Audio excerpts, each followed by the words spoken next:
وَمَن يُعَظِّمْ شَعَائِرَ اللَّهِ فَإِنَّهَا مِن تَقْوَى الْقُلُوبِ۔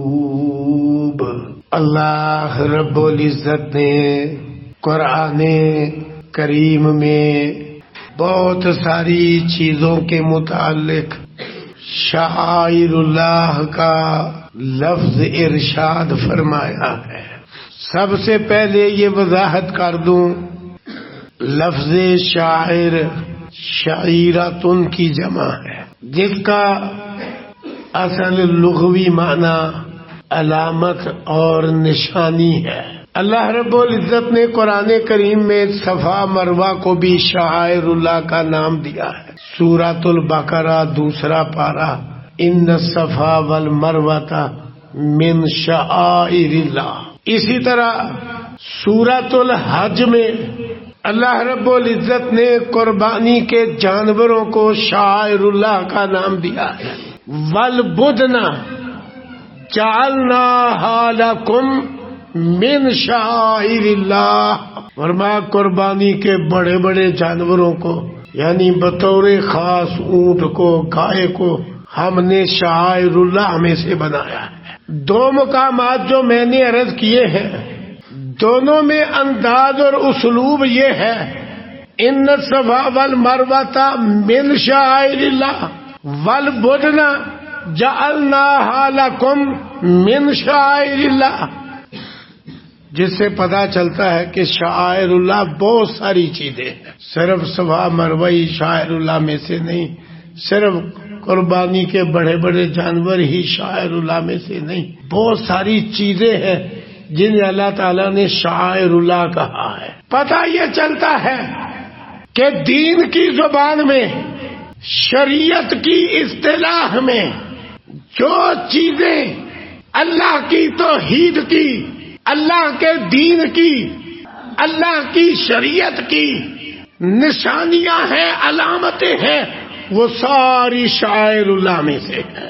اب صفا مروہ یہ اللہ تعالیٰ کی عبادت کی، توحید کی جو بہت بڑی علامت ہے۔ حج اور عمرہ اس کے ارکان میں رکن ہے صفا مروہ کی سعی کرنا، اس لیے فرمایا ان الصفا والمروۃ من شعائر اللہ۔ اللہ کے پیدا کردہ، عطا کردہ جانوروں پہ، اونٹ پہ، گائے پہ، بکرے، چھترے پہ اللہ کا نام لے کر بسم اللہ اللہ اکبر پڑھتے ہوئے انہیں قربان کرنا، اللہ کے حکم سے انہیں ذبح کرنا، یہ شعائر اللہ میں سے، کیونکہ یہ توحید کا مظاہرہ ہے، اللہ کی بندگی کا اظہار ہے۔ اسی طرح حرم مکہ، حرم مدینہ، ساری مساجد، حرمت والے مہینے، یہ سب شعائر اللہ میں سے، حتیٰ کہ گھر کی 4 دیواری سے لے کر عالمی سطح تک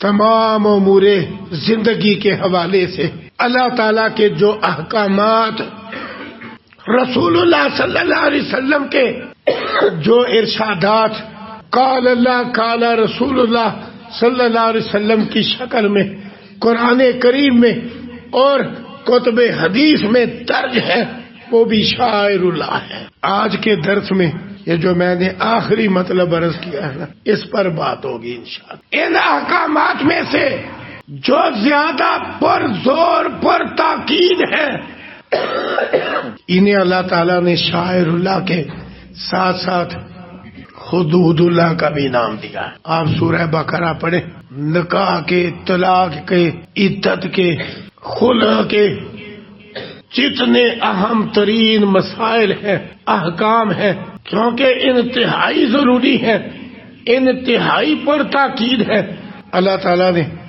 جگہ جگہ انہیں بیان کرتے ہوئے فرمایا تلک حدود اللہ، یہ اللہ کی حدیں ہیں۔ حد اس کا لغوی معنی ہے المانا، روکنا، بچانا، مطلب یہ ہے یہ اٹل احکامات انسان کو زندگی میں برائیوں سے روکنے والے، خرابیوں سے بچانے والے ہیں. دل کا حدود اللہ. اسی طرح معاشرتی زندگی میں امن قائم کرنے کے لیے جو دنیاوی سزائیں ہیں، چور کا ہاتھ کاٹ دو، غیر شادی شدہ بدکار مرد ہو یا عورت ہو تو کوڑے مارو، جو بہتان باندھے 4 سچے کھڑے گواہ نہ لا سکے اسے 80 کوڑے مارو. یہ قرآن کریم میں احکام. اسی طرح آیت المحاربہ ہے. یہ بھی احکامات معاشرتی زندگی میں امن کے لیے انتہائی اٹل ہے. انہیں بھی اللہ نے حدود اللہ کا نام دیا. تو معلوم ہوا کہ شاعر اللہ میں، حدود اللہ میں یہ احکام بھی شامل ہیں. بھائیوں نے عنوان لکھا ہے کہ جدید دور میں جب زندگی کے اطوار، احوال، طور طریقے، رہن سہن کے امور بڑے بدل گئے، اس جدید دور میں شاعر اللہ کی بقا اور اس کے تقاضے حساس موضوع ہے. تو بات یاد رکھیے، دور قدیم ہو یا جدید، اس کائنات میں انسان اللہ کا پیدا کردہ، اللہ کا بندہ ہے.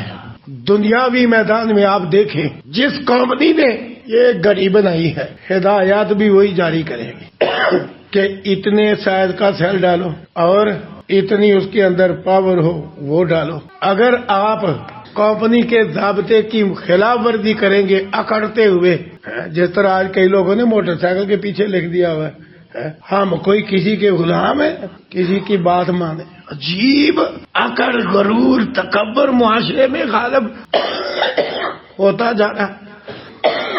2-4 دن سے طبیعت خراب ہے، پریشان نہیں ہونا، مضمون انشاءاللہ پورا ہوگا انشاءاللہ.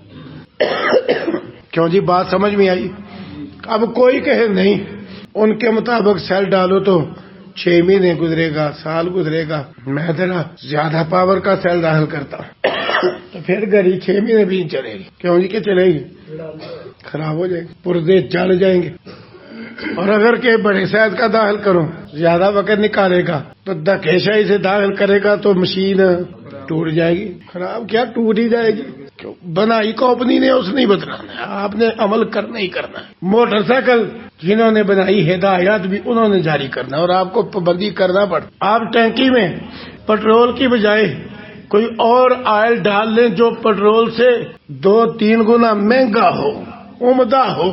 آپ موٹر سائیکل چلا نہیں سکتے. انجن کے اندر موبلائل ڈالا جاتا ہے اور کمپنی کی ہدایت ہے اتنا ڈالنا ہے، آپ کو باندھے ہیں موبلائل ہی ڈالتے ہیں. آپ موبلائل کی بجائے 2-3 گنا مہنگا کوئی آئل ڈال دیں جس کی قسم اور ہو، آپ چلا نہیں سکتے موٹر سائیکل، خراب کر بیٹھیں گے، پیسے بھی ضائع ہوں گے. بڑی ہدایات ہے جو چیز بنانے والوں کی ایسی اٹل ہے کہ انہیں ماننا ہی پڑتا ہے. شاید چلتی تب ہے، صحیح تب رہتی ہے. یہ چیزیں، پنکھے، لائٹیں، یہ اسپیکر جتنے مقدار کی بجلی کی صلاحیت کے مطابق بنایا گیا ہے، یہ سارا سامان اس کے مطابق ہی بجلی آئے گی تو چلے گا. کم ہو تب بھی خرابی ہے، بہت زیادہ ہو جائے تب بھی. بڑی بڑی قیمتی چیزیں لوگوں کی جل کے راکھ ہو جاتی ہیں. انسان اللہ کا بندہ ہے، اللہ کی مخلوق ہے. دور قدیم ہو یا جدید، اطوار جس طرح کے مرضی بدل جائیں، احوال جیسے مرضی طاری ہو جائیں، انسان کی اصلاح، درستگی، گھر کی 4 دیواری سے لے کر عالمی سطح تک ازدواجی زندگی، معاشرتی زندگی، کاروباری زندگی، سیاسی زندگی، حکومتی زندگی، اس کی اصلاح اور درستگی اگر ممکن ہے تو ان احکام، حدود اللہ، شعائر اللہ پر عمل سے ہی ممکن ہے جو اللہ نے اتارے ہیں. دیکھ لو، جوں لوگ دین پیچھے کرتے جا رہے ہیں، جوں بد عملی، بے عملی معاشرے میں بڑھ رہی ہے، نتیجہ کیا نکل رہا ہے؟ کیا لوگوں کا امن و سکون بڑھ رہا ہے؟ گھریلو زندگیاں بہتر ہو رہی ہیں پہلے سے؟ کیا معاشرتی زندگیوں میں امن پیدا ہو رہا ہے؟ نہیں. لوگوں نے بڑے بڑے جدید وسائل، جدید قواعد و ضوابط، جدید قوانین نکالے معیشت بہتر کرنے کے لیے، امن و سکون قائم کرنے کے لیے، گھریلو زندگی بہتر بنانے کے لیے، ازدواجی مسائل حل کرنے کے لیے. لیکن نتیجہ الٹ ہے، بگاڑ بڑھتا جا رہا ہے، خرابی بڑھتی جا رہی ہے۔ جس دور میں بھی لوگوں نے اللہ کے اتارے ہوئے احکام حدود اللہ کو اپنے اوپر معاشرے پر نافذ کیا ہے، تب ہی خوشحالی آئی ہے، تب ہی امن قائم ہوا ہے، تب ہی لوگ سکون سے جیے ہیں۔ اس لیے اللہ تعالیٰ نے ان کی تعریف کی جو اللہ کے احکام کے پاسدار ہیں۔ پڑھیے سورہ توبہ، ایک آیت میں اللہ نے اہل ایمان کی تقریباً 10 خوبیاں بیان کی۔ ان 10 خوبیوں میں آخر میں فرمایا وَالْحَافِظُونَ لِحُدُودِ اللَّهِ، نچوڑ سمجھو نکال دیا۔ قرآن کریم کا بھی انداز ہے، تفسیر بیان کر کے آخر میں پھر نچوڑ نکال دیا جاتا ہے۔ اس میں سارا کچھ یہ آگے جو پیچھے بھی بیان ہوا ہے، جو آیت میں پیچھے نہیں بھی بیان ہوا۔ وَالْحَافِظُونَ لِحُدُودِ اللَّهِ، اللہ کی حدود کی حفاظت کرنے والے۔ اور اس کے جتنے مطلب ہیں بجا ہے یہ قرآن کریم کی جامعیت ہے کہ کئی آیتیں ایسی ہیں کہ ان میں جو مطلب بنتا ہے قرآن و سنت کی روح سے، صحیح لغت کے اعتبار سے اہل تفسیر نے نکالا، وہ سارے بیک وقت مراد ہو جاتے ہیں۔ وَالْحَافِظُونَ لِحُدُودِ اللَّهِ، حدود اللہ کی حفاظت کرنے والے۔ اس کا پہلا مطلب ہے ہر اس گناہ سے بچنے والے جس پر حد سنائی گئی ہے۔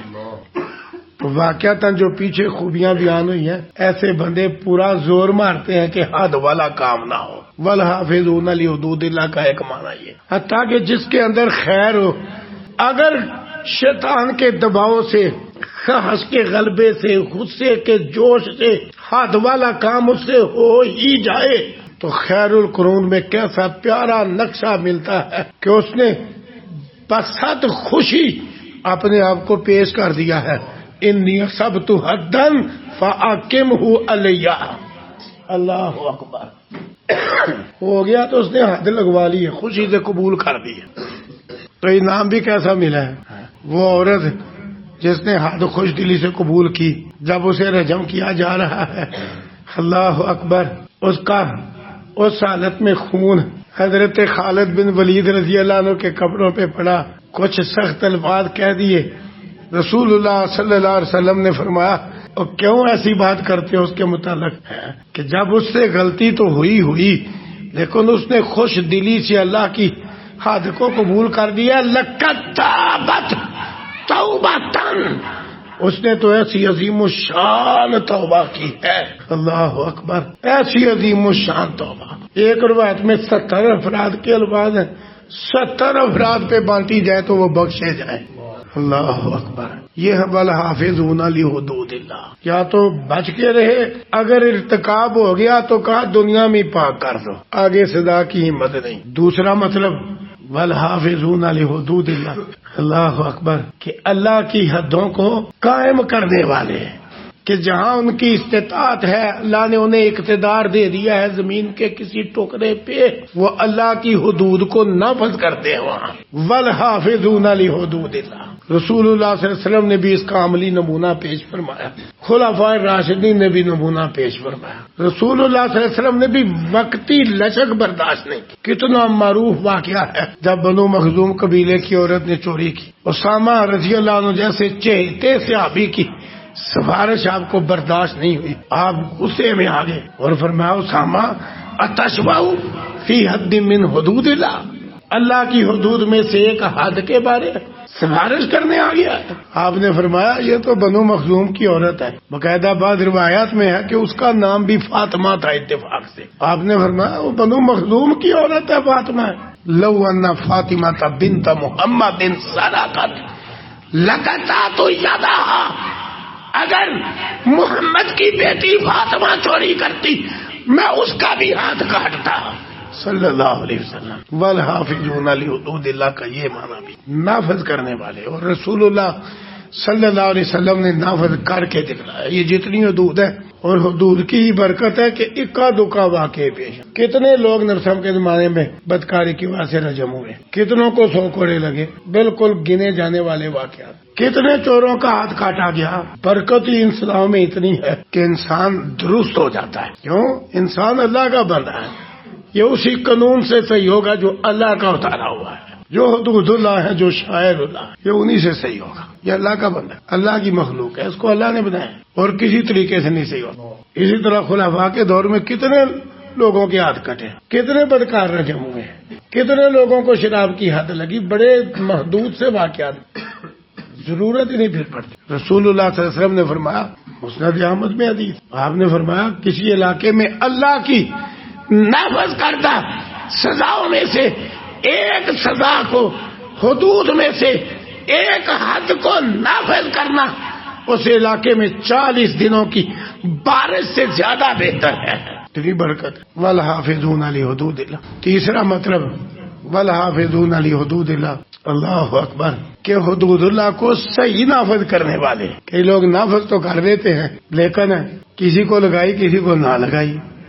جس طرح اسی واقعہ میں نبی صاحب نے اشارہ فرمایا تھا کہ اس سفارش کرنے والے نے کہا تھا میر گرانے کی عورت ہے، خاندان کی عزت بچ جائے گی، مسلمانوں کو مال کی بڑی ضرورت ہے، جرمانہ لے لو، ہاتھ نہ کاٹو، مسلمانوں کی ضرورت پوری ہو جائے گی، خاندان کی عزت بڑھ جائے گی.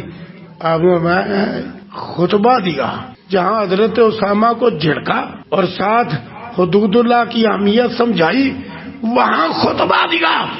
فرمایا پہلے لوگ اسی وجہ سے ہلاک ہوئے جب ان کے اندر کوئی معزز جرم کرتا چھوڑ دیتے، کمزور جرم کرتا اس پہ حد نافذ کرتے. نہیں، حدود اللہ کی حفاظت میں یہ بھی شامل ہے، امیر ہے یا غریب، حکمران ہے یا رعایا، حد لگائی جائے.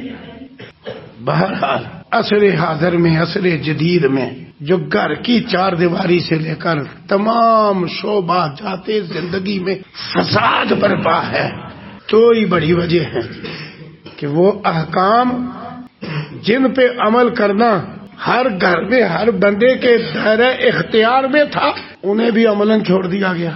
اور وہ حدود اللہ جو جرائم کی روک تھام کے لیے، فساد کا دروازہ بند کرنے کے لیے، لوگوں کی عزت، جان، مال، عقل، نسب کے دفاع کے لیے جنہیں نافذ کرنا ضروری تھا، اولی الامر نے انہیں نافذ کرنے کی بجائے مذاق اڑانا شروع کر دیا.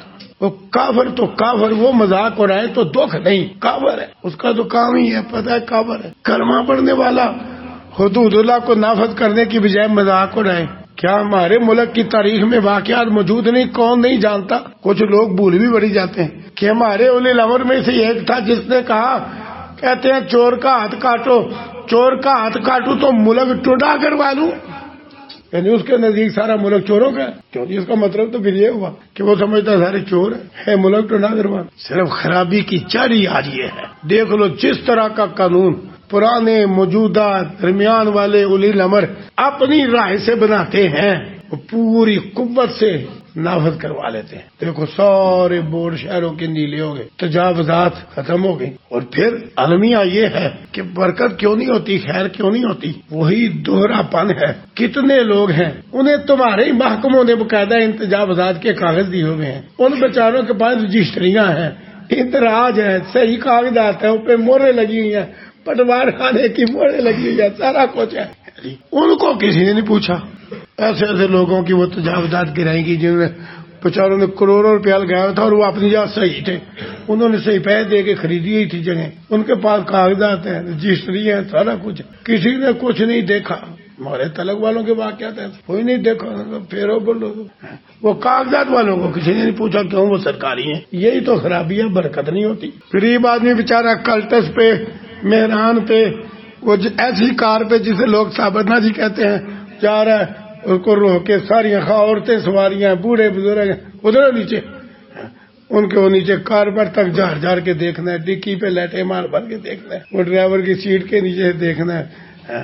پراڈو والا، پجیرو والا، خواہ وہ 2 کلو پاؤڈر لے کے جا رہا ہو، اسے ایسے تھروڑ مارنا، اس نے وہ جانا. یہ کیا ہے؟ نہیں، یہ خرابی کی جڑ ہے. بہرحال بنیادی خرابی کیا ہے؟ ایک وہ احکامات جو گھریلو اور معاشرتی زندگی میں ہر بندے کے دائرہ اختیار میں تھے، لوگوں نے نظر انداز کر دیے.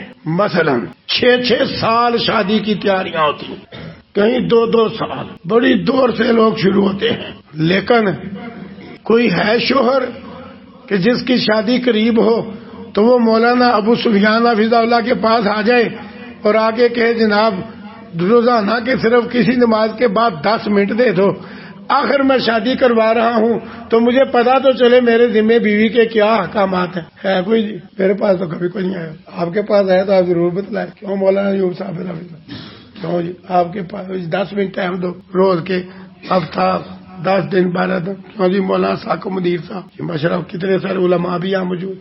وہ کہ جی 10 دن ٹائم دو کہ میری شادی قریب ہے تو مجھے مسئلے سمجھاؤ. اور کوئی خطرہ ہو تو دواخانہ شفاخانہ بھی آ جاتے ہیں، لیکن عالم کے پاس کوئی نہیں آتا کہ کوئی پتلاؤ تو سے میری نئی زندگی ہے تو میرے ذمہ کیا ہے، کس سے میرے گھر میں امن ہوگا، سکون ہوگا، خیر و برکت ہوگی. اس بیچارے کو پتہ ہی نہیں. حقیقت ہے FA BA MA اتنا ہی نہیں پتا طلاق کب دینا ہے، کیسے دینا ہے، نہیں پتا ہماری قوم. میں ان دنوں ایک جامعہ میں تھا، وہ سڑک کے اوپر تھا. پہلا سبق بھی شروع حدیث کے سبق میں جلدی کیے، کوئی آئے تو بات نہیں سنتے. وہ سبق بھی بڑا ہوتا ہے، احترام حدیث بھی ہوتا ہے. میں پڑھاتا رہا، وہ مجھے اشارہ کرے 2 منٹ بعد. میں کہا بھائی سبق اتنے بجے ختم ہوگا تو پھر بات ہوگی. وہ ایسے رونے لگے جیسے بچے روتے ہیں اور کہتا ہے میری جان نکل چلی اور آپ کہتے ہیں سبق ختم ہوگا. میری 1 منٹ بات سن. میں پھر مجبور ہو گیا اس کی حالت ہے. میں کہا سبق کیسے پڑھایا جائے؟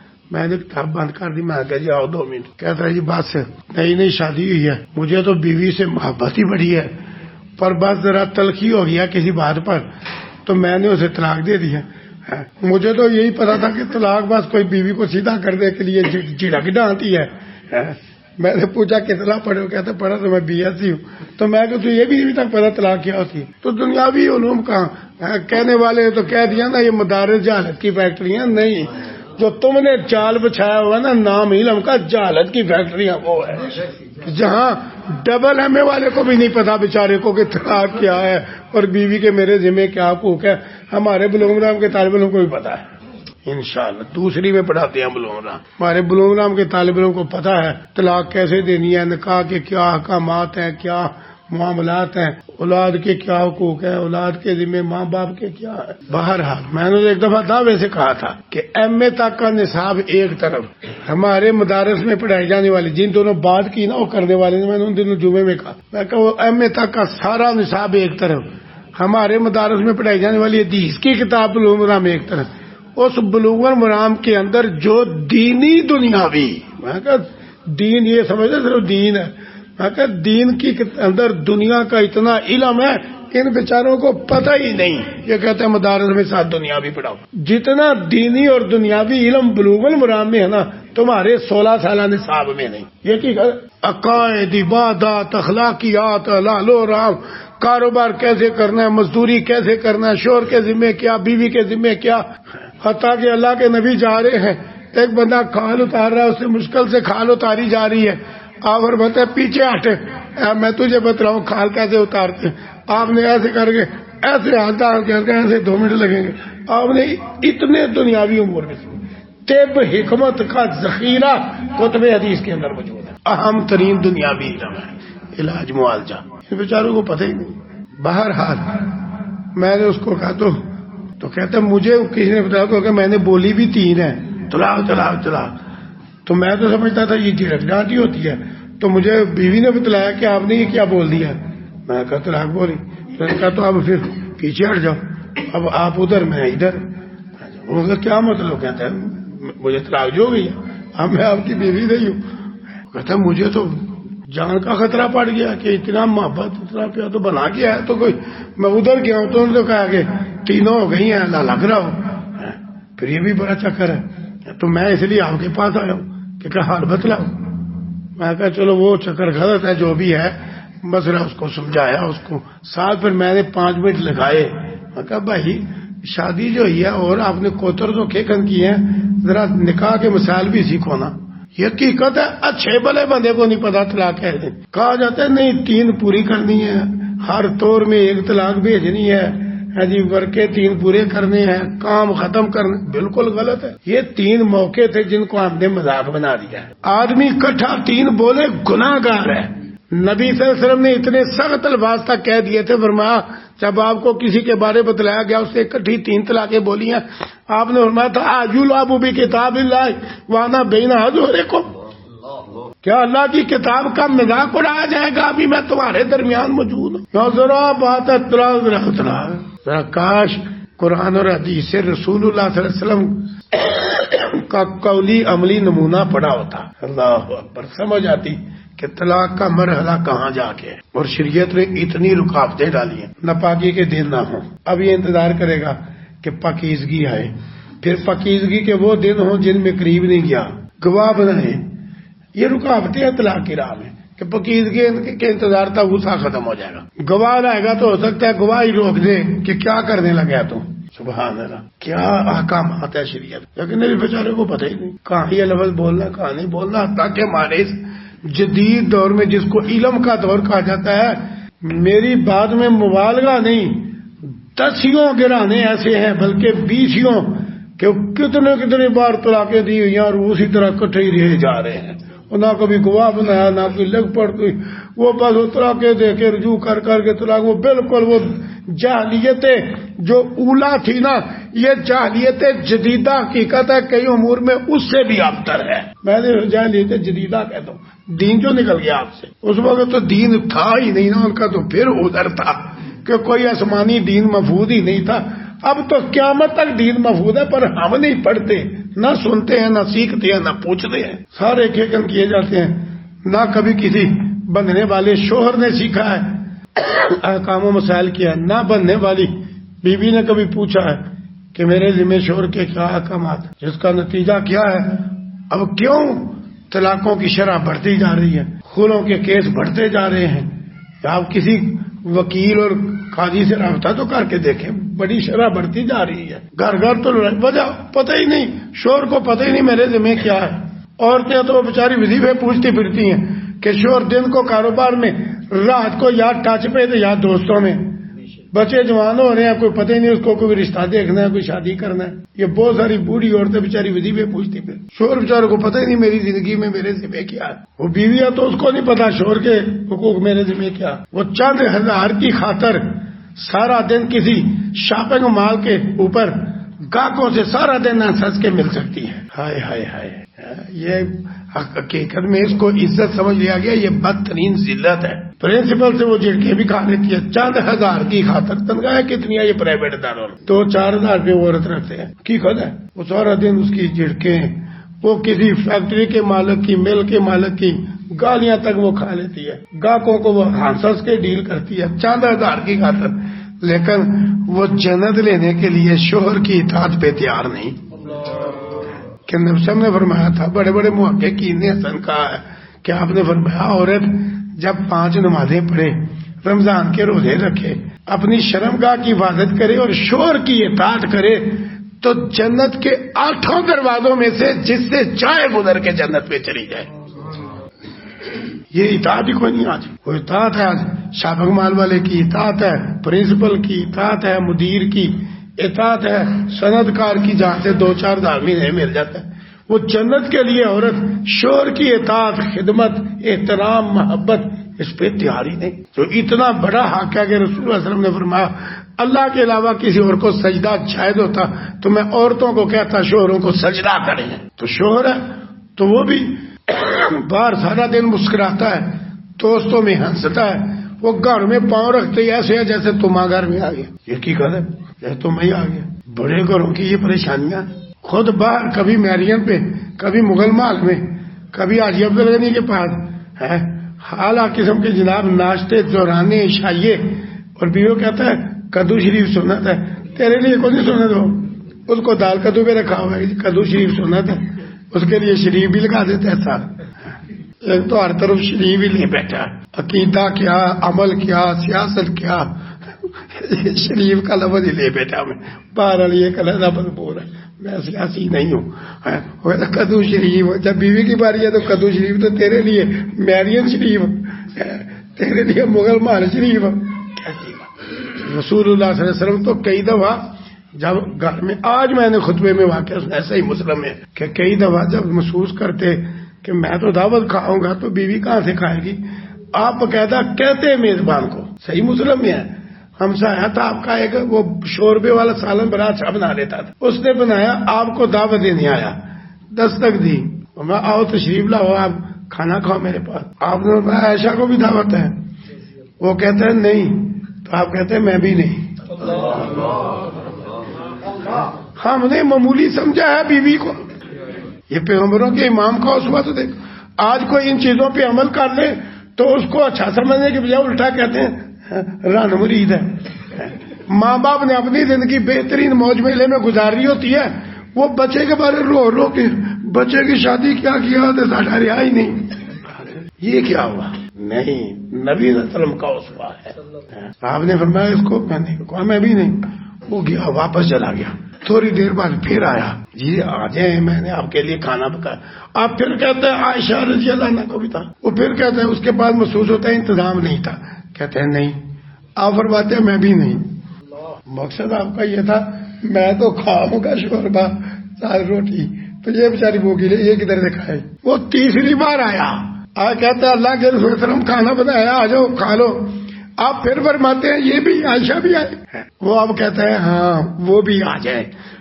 حدیث کے لفظ ہے نبی صلی اللہ علیہ وسلم پھر بڑی تیزی سے چل کے گئے، ہاں کھاتے ہیں جا کے دعوت آ گئے کہ سب بیوی بھی ہم ساتھ ہیں۔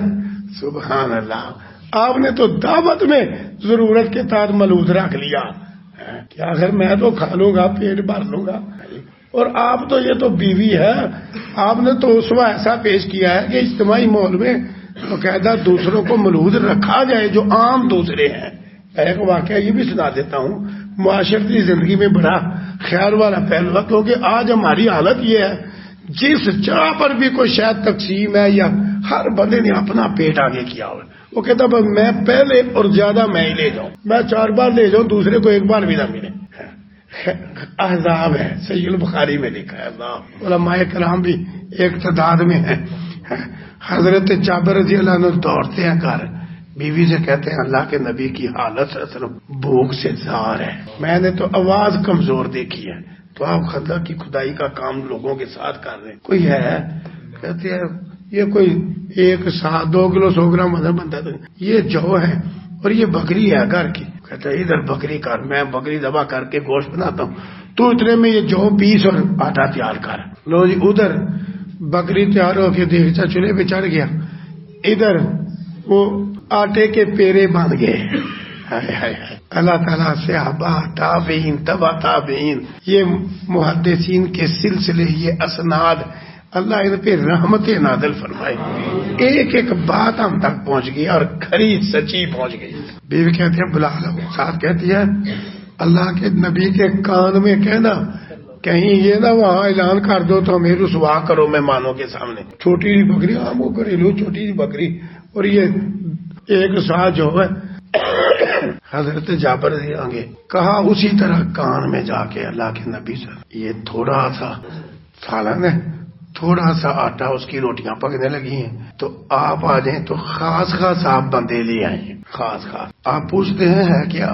وہ جی 1 بکری ذبح کی ہے، 2 سا جو ہے نا جو پیسی آٹا بنایا ان کا، آپ بڑا ہے، آپ نے ایسے 1000 کے لگ بھگ بن رہا ہے خندق کا کام کرنے والا۔ آپ فرماتے ہیں یا اہل الخندق، او خندق کی خدا کرنے والوں، اور جابر نے تمہارے لیے روٹی پکائی ہے، آ جاؤ۔ دیکھو یہ تو گھر ہے، وہ بیوی تو گھر ہے، اس کا تو خرچہ ہی تیرے ذمہ ہے۔ پیغمبر کا اسوہ کیا ہے کہ آپ نے سمجھا مجھے بھوک ہے تو ان کو نہیں بھوک ہے، اعلان کر دی۔ حضرت جابر آگے آگے جائے کا، اللہ کے نبی تو سارا لشکر لے کے آ رہے ہیں، ایسا محسوس ہوتا ہے۔ ویسے بھی دوسری حدیث میں حضرت جابر کی بیوی ان سے بڑی تھی، اس نے ذرا روب چڑھایا، آپ کو کہا بھی تھا کہ کان میں جا کے کہنا، تو آپ نے ڈنڈورا پیٹا ہوگا نا۔ حضرت جابر کہتے ہیں نہیں جی میں تساں فرمایا تھی او میں یا کیا تھا، وہ سارے لوگ نمونہ، کبھی بیوی کو غصہ چڑھاؤ تو تو ٹھنڈا ہو جا، ایسے جی تساں کیا تھی او میں یا کیا تھی، اللہ نے نبی نے اعلان کر دی تھا۔ اچھا اللہ کے نبی نے پوچھا کیا ہے؟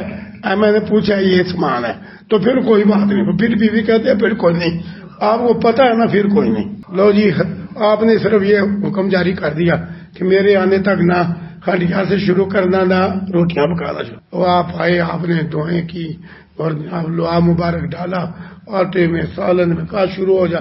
ایک روٹیاں پکانے والی کو ہم صاحب بھی بلا لے. لو جی 1000 کا لشکر شیر ہو کے کھانا کھا گیا. ہڈیا اسی طرح ابھر رہی ہے اور آٹا اسی طرح روٹیاں پکائے جا رہا ہے. آپ فرماتے ہیں جابر لوگوں نے بھی بھوک لگی تھی, صرف مینوں نہیں سی لگی. کیا یہ تربیت ہے جو آخر میں بولا نا, لوگوں کو بھی بھوک تھی. تو اس لیے یہ شور ہو کے بیوی سے چوری کھائے, بیوی کا پتہ ہی نہیں وہ کھا کے سویا کہ بھوکی سوئی ہے.